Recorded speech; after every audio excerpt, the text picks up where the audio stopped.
नमस्कार, स्वागत है आप सभी को पॉलिटिक्स का सेशन में। और आज मैं आप सभी के सामने एक न्यू टॉपिक के साथ उपस्थित हुई हूँ।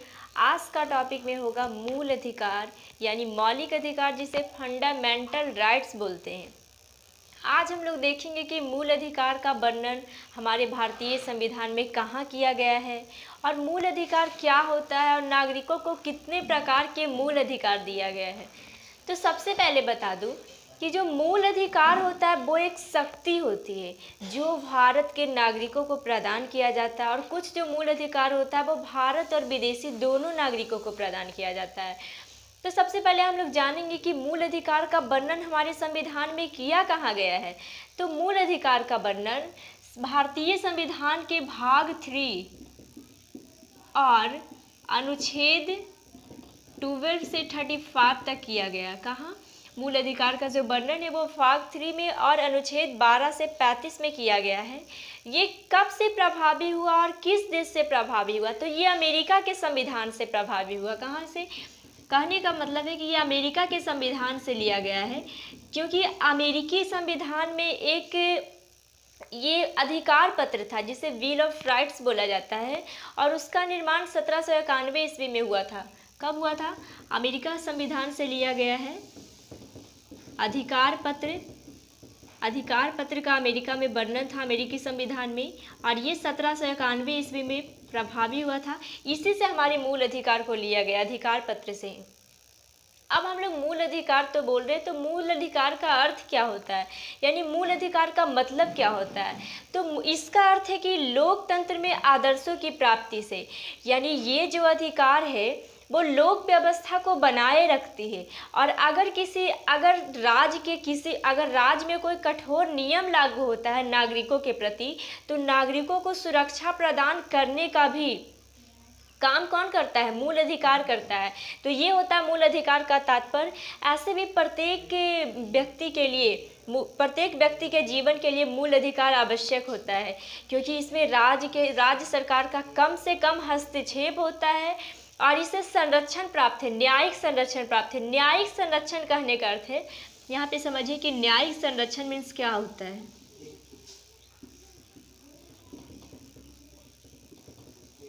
इसे न्यायिक संरक्षण प्राप्त है, यानी इसे न्यायालय के द्वारा संरक्षण प्राप्त है। अगर कोई भी मूल अधिकार को उल्लंघन करने की कोशिश करता है या फिर किसी से छीनने की कोशिश करता है, तो सिर्फ उसे सुप्रीम कोर्ट अनुच्छेद 32 के तहत और हाई कोर्ट 226 के तहत, यानी अनुच्छेद 226 के तहत उस पर कार्यवाही कर सकता है। यानी इस पे दो ही न्यायालय कार्यवाही कर सकता है, एक सुप्रीम कोर्ट और एक हाई कोर्ट। तो ये हुआ। अब हम लोग बार बार मूल अधिकार बोल रहे हैं, तो मूल अधिकार का नाम मूल अधिकार ही क्यों दिया गया?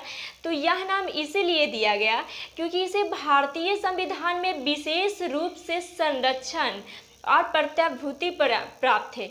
प्रत्याभूति कहने का मतलब ग्रांटी मीन्स यहाँ पे क्या समझे? ग्रांटी कहने का अर्थ है कि भारतीय संविधान में ये साफ लिखा गया है कि भारत में मौलिक अधिकार होगा, और वो भी नागरिकों के लिए। तो यही होता है प्रत्याभूति मीन्स ग्रांटी, और इसे संरक्षण प्राप्त है, जो मैं अभी बताई कि इसे न्यायालय के द्वारा संरक्षण प्राप्त है। और ये जो मूल अधिकार है वो सभी व्यक्ति के विकास के लिए बहुत ही आवश्यक है। विकास करने का अर्थ है कि सिर्फ पढ़ाई नहीं, विकास करने का अर्थ है कि मानसिक, शारीरिक और अभिव्यक्ति और हर चीज़ों से परिपूर्ण होना, वही विकास होता है। अब एक नोट की बातें हैं।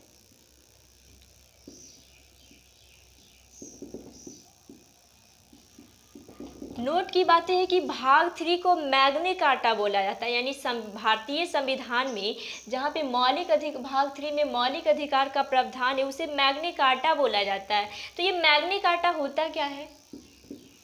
क्या बोला जाता है मैग्ना कार्टा? ये मैग्ना कार्टा होता क्या है? तो ये ब्रिटेन के एक राजा थे जॉन। ब्रिटेन के राजा जॉन के द्वारा 12 जून 1215 ईस्वी को एक लिखित घोषणा पत्र वर्णित किया गया था ब्रिटेन के राजा जॉन के द्वारा, जिसमें क्या था कि व्यक्तियों के स्वतंत्रता और उसके अधिकार से संबंधित प्रावधान ये लिखा गया था। और इसी से हमारा भारत का ये इसी से हमारा चूंकि मूल अधिकार भी संबंधित है, इसीलिए इसे मैग्ना कार्टा बोला जाता है, भाग 3 को। अब हम लोग जानेंगे कि विभिन्न देशों में मूल अधिकार को क्या बोला जाता है। तो इससे पहले मैं बता दूं कि मूल अधिकार को संविधान में परिभाषित नहीं किया गया, यानी मूल अधिकार क्या होता है उसे संविधान में परिभाषित नहीं किया गया, क्योंकि ये तो एक अधिकार है जो नागरिकों को प्रदान किया जाता है। तो फिर भी ये नोट में कीजिएगा, क्योंकि ये क्वेश्चन भी आ सकता है। ब्रिटेन के संविधान में बिल ऑफ राइट्स को मूल अधिकार बोला जाता है। ब्रिटेन के संविधान में बिल ऑफ, क्या देख रहे थे कि विभिन्न देशों के संविधान में मूल अधिकार को क्या बोला जाता है। तो नोट की बातें है कि आप लोग ये नोट कीजिएगा कि ब्रिटेन के संविधान में मूल अधिकारों को बिल ऑफ राइट्स बोला जाता है। क्या? बिल ऑफ राइट्स बोला जाता है। और वही फ्रांस और अमेरिका में, कहाँ?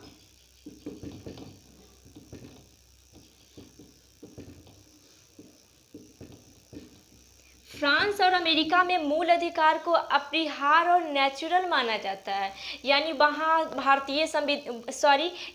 के संविधान में वर्णित नहीं है कि मूल अधिकार होगा, यानी वो नेचुरल माना जाता है कि आप लोग को फॉलो करना है तो कीजिए, नहीं करना है तो नहीं करना है। और अब मैं आप लोगों को बताऊंगी कि भारतीय संविधान में कितने प्रकार के मूल अधिकार है जो नागरिकों को दिया गया, वर्तमान में कितने हैं, और जब मूल संविधान बना था तो कितने मूल अधिकार था।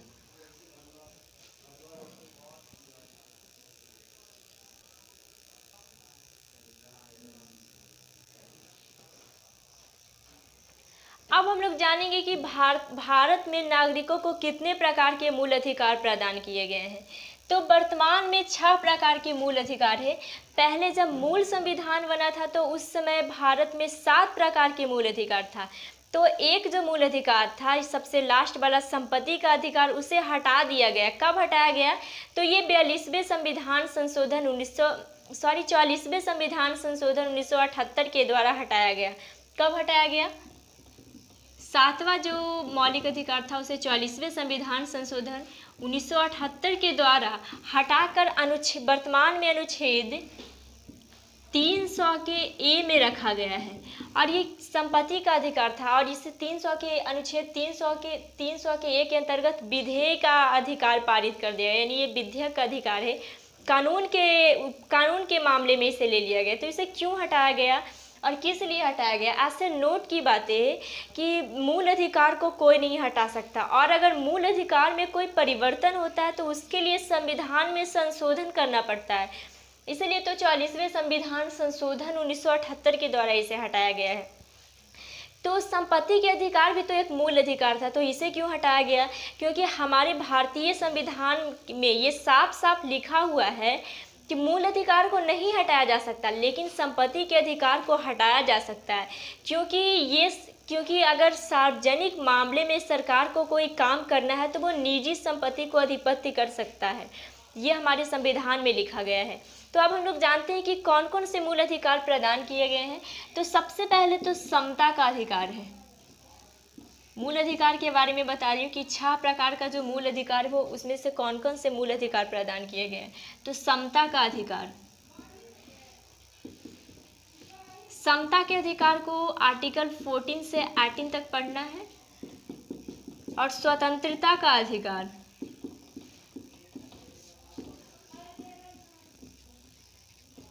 स्वतंत्रता के अधिकार को अनुच्छेद 19 से 22 तक पढ़ना है। शोषण के विरुद्ध अधिकार, शोषण के विरुद्ध अधिकार, इसका वर्णन अनुच्छेद 23 से 24 तक किया गया है। धार्मिक स्वतंत्रता का अधिकार,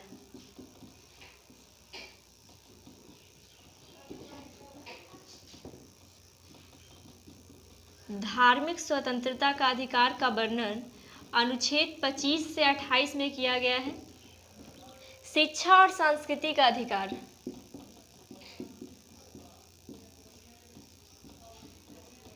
शिक्षा और संस्कृति का अधिकार, ये अनुच्छेद 29 से 30 में किया गया है। और सबसे लास्ट का अधिकार है संवैधानिक उपचारों का अधिकार।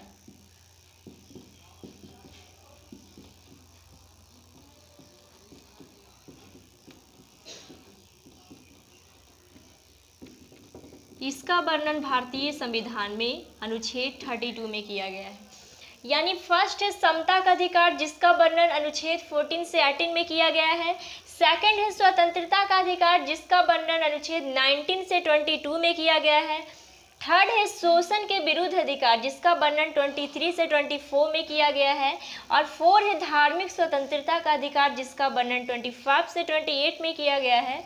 और 5 है शिक्षा और संस्कृति का अधिकार, जिसका वर्णन 29 से 30 में किया गया है।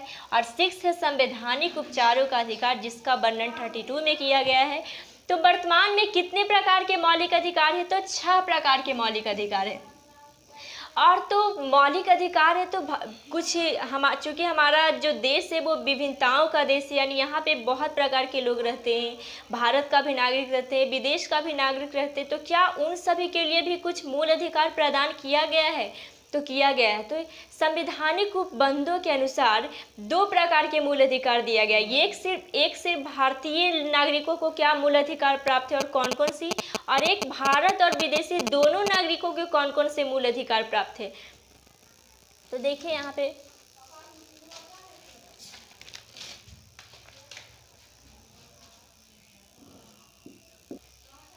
तो आइए हम लोग देखते हैं कि संवैधानिक उपबंधों के अनुसार कितने प्रकार के कौन कौन से मूल अधिकार प्रदान किया और कितने भागों में डिस्ट्रीब्यूट किया गया है। तो 2 तरह के, एक भारतीय नागरिकों को कौन कौन से मूल अधिकार दिया गया है और एक भारत और विदेशी दोनों नागरिकों को कौन कौन से मूल अधिकार प्रदान किए गए हैं।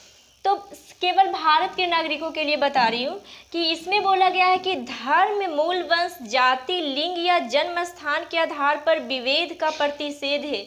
ये अनुच्छेद 15 के तहत बोला गया है कि धर्म, मूल वंश, जाति, लिंग और लिंग के आधार पर किसी के साथ भी भेदभाव नहीं किया जाएगा। ये अनुच्छेद 15 के तहत बोला गया है भारत के मूल अधिकार के लिए, सिर्फ भारत के नागरिकों के लिए बोला गया। सेकंड बोल रहा है कि लोक नियोजन के विषय में अवसर की समानता, ये अनुच्छेद 16 के तहत बोला गया है। यानी प्रत्येक नागरिक को, यहाँ के प्रत्येक नागरिक को समान अवसर मिलनी चाहिए। थर्ड बोल रहा है कि वाक एवं अभिव्यक्ति की शांतिपूर्वक एवं शास्त्र रहित सम्मेलन करने की, संघ एवं सरकारी समिति बनाने की, भारत के राज्य क्षेत्र में आबाद संचरण एवं बसने की तथा व्यापार की स्वतंत्रता, ये अनुच्छेद 19 के तहत बोला गया है कि प्रत्येक व्यक्ति को ये अधिकार है कि वो भारत में कहीं भी आवागमन कर सकता है, कहीं भी निवास कर सकता है और कहीं पे भी अपना व्यापार कर सकता है। सॉरी, 2-3 बार रिपीट हो गया। तो ये बोला गया अनुच्छेद 19 के तहत। और सबसे 4 में बोल रहा है कि अल्पसंख्यक वर्गों के हितों का संरक्षण, यानी ये अनुच्छेद 29 के तहत बोला गया है, जिसमें बोला गया कि जो अनुसूचित जाति, अनुसूचित जनजाति है, उन सभी को भी संरक्षण प्रदान किया गया है। 5 में बोल रहा है कि शिक्षण संस्थानों की स्थापना और प्रशासन करने का अल्पसंख्यक वर्गों का अधिकार, ये अनुच्छेद 30 के तहत बोल रहा है कि प्रत्येक नागरिक को ये अधिकार दिया गया कि वो शिक्षण संस्थानों की स्थापना कर सकते हैं और जो अल्पसंख्यक वर्ग है उन्हें भी प्रशासन करने का अधिकार है। ये सिर्फ भारतीय नागरिकों के लिए मूल अधिकार प्राप्त था। आप जानेंगे कि भारत और विदेशी दोनों नागरिकों के लिए कौन कौन से मूल अधिकार प्राप्त है। तो भारत और विदेशी दोनों नागरिकों के लिए मूल अधिकार प्राप्त है। सबसे फर्स्ट नंबर में कि विधि के समक्ष समता और विधियों का समान संरक्षण, ये अनुच्छेद 14 के तहत प्राप्त है। यानी विधि के नज़र में भारत का नागरिक हो या फिर विदेश का नागरिक हो, दोनों बराबर है और विधि के जो रूल है उसमें भी दोनों को समान संरक्षण प्राप्त है। फिर बोल रहा अपराधों के लिए दोष सिद्धि के संबंध में संरक्षण, ये अनुच्छेद 20 के तहत प्राप्त है। यानी अगर कोई व्यक्ति अपराध करता है और वो अरेस्ट हो जाता है तो ऐसे ही किसी को हम नहीं बोल सकते कि तुम बिल्कुल अपराधी हो, जब तक न्यायालय में उसका दोष सिद्ध नहीं हो जाता तब तक। थर्ड बोल रहा है कि जीवन का अधिकार, यानी ये अनुच्छेद 21 में अनुच्छेद 21 के अंतर्गत दिया गया जीवन का अधिकार, यानी चाहे भारत का नागरिक हो या फिर विदेश का नागरिक हो, सभी को उसके जीवन जीने का अधिकार है। फिर बोल रहा है शिक्षा का अधिकार, अनुच्छेद 21 के ए के अंतर्गत बोल रहा है कि सभी को शिक्षा प्राप्त करने का अधिकार है। फिर बोल रहा कुछ दशाओं में गिरफ्तारी एवं निरोध से संरक्षण, यानी कुछ दशाओं में गिरफ्तारी एवं निरोध से संरक्षण कहने का अर्थ है कि कुछ दशा में जब गिरफ्तार हो जाता फिर भी उसके लिए संरक्षण प्राप्त है। अनुच्छेद 22 के तहत ये बोला गया है। शोषण के विरुद्ध अधिकार, शोषण के विरुद्ध अधिकार को अनुच्छेद 23 से 24 में वर्णन किया गया है, जिसमें चाहे वो भारत का नागरिक हो या फिर विदेशी नागरिक हो, किसी के प्रति भी हम शोषण नहीं कर सकते हैं। और सबसे लास्ट में बोल रहा है धर्म एवं संस्कृति की स्वतंत्रता, ये अनुच्छेद 25, 26, 27 और 28 में वर्णन किया गया है, यानी वो भारत का नागरिक हो या फिर विदेशी नागरिक हो, सभी को अपने मन से अपने धर्म चूज करने का अधिकार है, सभी को अपने मन से भारतीय संस्कृति को अपनाने का अधिकार है। एक और सबसे नोट की बात है, मेन इम्पॉर्टेंट है कि भारत का जिस भारतीय संविधान में यह वर्णन किया गया है कि यहाँ का कोई भी नागरिक स्वेच्छा अनुसार यानी अपनी इच्छा अनुसार मूल अधिकार को त्याग नहीं कर सकते हैं। यानी अगर आप चाहें कि हम मूल अधिकार को फॉलो नहीं करेंगे तो ऐसा नहीं है, ये भारत का संविधान में प्रावधान किया गया है। लेकिन वही दूसरी तरफ अमेरिका के संविधान में कोई भी नागरिक अपनी स्वेच्छा अनुसार मूल अधिकार को त्याग कर सकता है, लेकिन भारत के संविधान में ऐसा नहीं है। तो आज हम लोग देखें कि मूल अधिकार क्या होता है और कितने प्रकार के मूल अधिकार नागरिकों को प्रदान किया गया है। आज हम लोग देख रहे थे मूल अधिकार के इंट्रोडक्शन के बारे में।